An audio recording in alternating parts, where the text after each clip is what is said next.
Parents know all too well that traveling with kids can be exhausting, especially if you're flying. Adventures at 30,000 feet can bring a new level of anxiety. But here's a question. What if you could predict when your child is about to have a mid-air meltdown?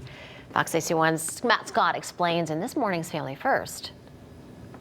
Could predicting airplane tantrums actually happen? A UK mathematician says it can be scientifically proven based on a variety of different factors.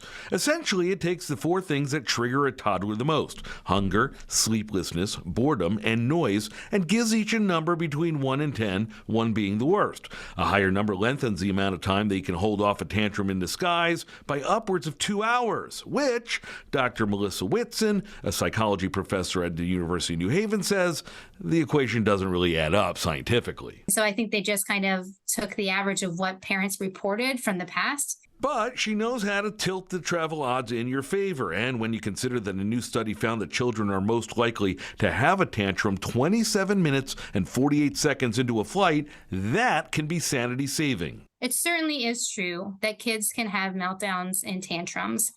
Some of that is avoidable. But like what? Whitson says preparation is key, like getting enough sleep before a flight. If they're tired, sometimes meltdowns happen more. Some of that you can avoid, some of that you can't. Sometimes flights are taking off really early in the morning or late at night. And when it comes to eating, it's okay to fill them up pre-flight with proteins and snacks. Yes, sweets are fine. Hunger, I think most parents and caregivers will agree, that is usually, will trigger meltdowns pretty quickly. There are certain foods that are going to fill us up more and sustain us longer than other foods. So that's why I would say, you can have some sweets and stuff, but don't have just sweets. So make sure there are snacks that have some protein and things like nuts, cheese, crackers, things like that. That'll be a little bit more sustaining.